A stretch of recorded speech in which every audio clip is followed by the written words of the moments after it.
Hi, welcome to Forex In Four. I'm Mike Conlon for FXEDU, and in the next 4 minutes, I'm going to show you the highlights of where the action is in today's Forex market. So let's get started. Good morning. Today is Friday, July 22nd, 2011. This morning I'm talking about Europe does their part. And, we obviously, if you're watching the market and you saw what happened yesterday, good news came out of Europe with the meeting of the EU finance ministers and ECB officials and just about everybody over in Europe, in that they came out with a probable solution here for the European debt crisis. And it's going to be interesting to see how the market receives this over the next couple of days. But basically, they had this meeting that we knew about, and people were hoping that they were going to start moving in the right direction, that they were going to come up with some solutions, blah, blah, blah. But the short and long of it is they actually came out with a lot more than a lot of people expected, which is a good thing. Now, it was noted the day before that France and Germany had come to some sort of tentative agreement.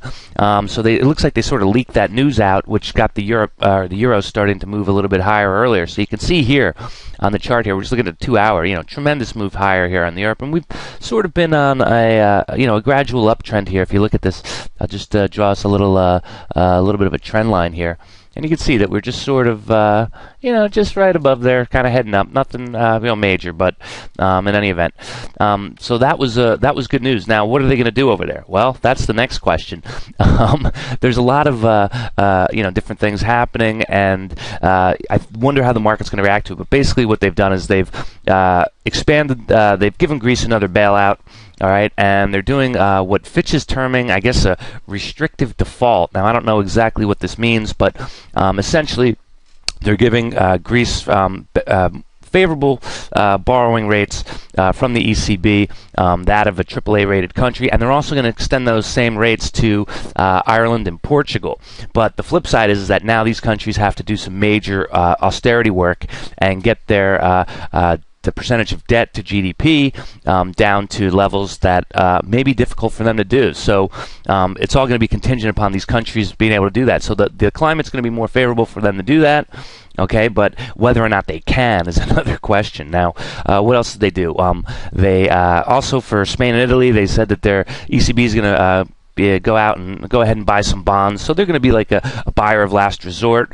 They're going to be a constant bid in there to try and keep speculators from driving yields higher on those countries. So it's going to be one of those things where it's like, here in the U.S. we say don't fight the Fed. Well, I think they're trying to say, well, don't fight the ECB. Okay, and they're also going to try and use the emergency facility, the EFSF, I think it is, to also be able to preemptively loan out to these countries and their banks if they're having liquidity problems or what have you. So the one thing to take away from this, though, that was interesting is that they didn't increase the size of that emergency fund. I believe it's something like 440 billion euros. But basically, they're saying, listen, we're going to be here. We're going to take the steps necessary to keep bond yields from rising so that these countries can service their debt.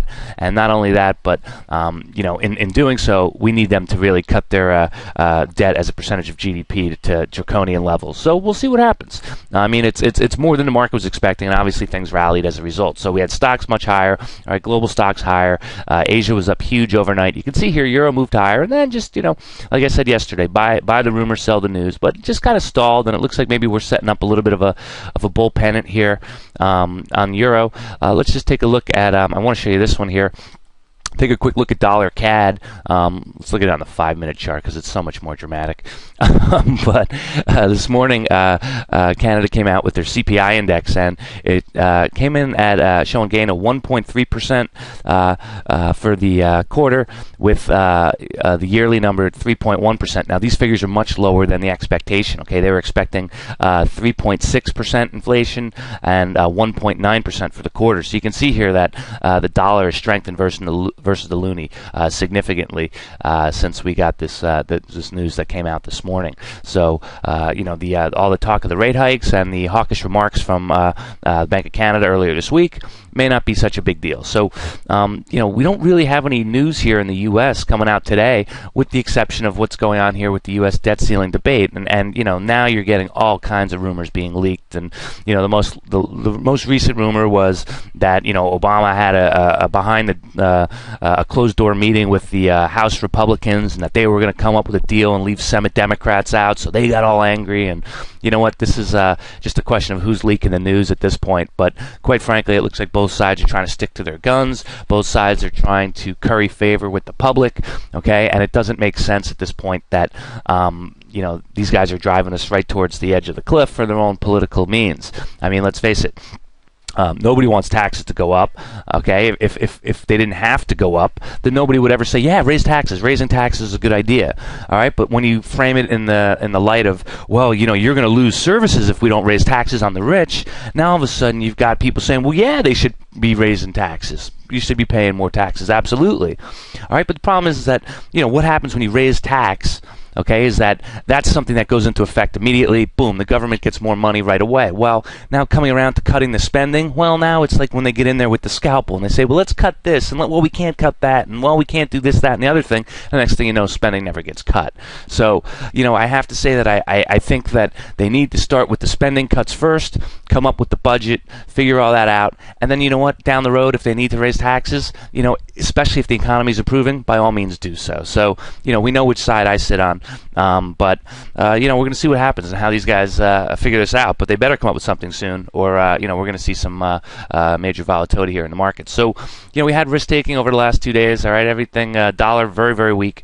Okay, you can see this is the 5-minute chart. Let's just back it out here to the 30-minute. All right, you can see pound was higher yesterday, and Aussie blew through our 108 level yesterday quite easily, and it looks like boom, another these are all setting up to look like bull pennants here. All right, I'll show you the Kiwi. Called this trade last week. Kiwi up to 87 cents, got as high as 86.75 this morning before pulling back. So that's very close, right in the kill zone. All right, we're gonna look here. I don't know what the heck this is. This is something that I can't even look at. This was, I think, well, whatever. But I wanted to take a look at just gold and oil real quick, and it looks like my chart's freezing up. Okay, there we go. U.S. oil. Okay, you can see oil still a bit higher up here to just got up to $100. All right, and that's on dollar weakness. All right, despite the fact that they said they were going to release the strategic petroleum reserve. So there's still inflation going on out there.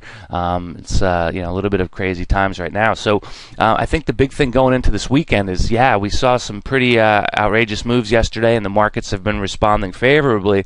But the devil's in the details, as they say, and I think as more people start to sort of weed through this euro debt solution, obviously they're going to be able to poke some holes in it and see areas where it's deficient. And people far smarter than me who are able to do so. I mean, I'm just able to look at it on a cursory level and say, okay, here are a couple of things that maybe leave some leave room for potential problems. But at the end of the day, I think it's really more about the ECB making a statement that they're all together in this, and that they're going to fight.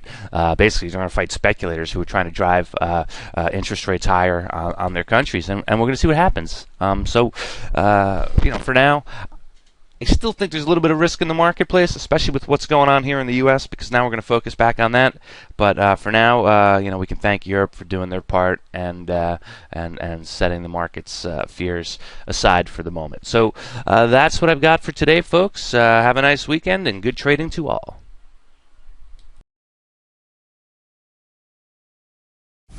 As always, be sure to check out the written blog at www.fxedu.com to get complete coverage of today's Forex market.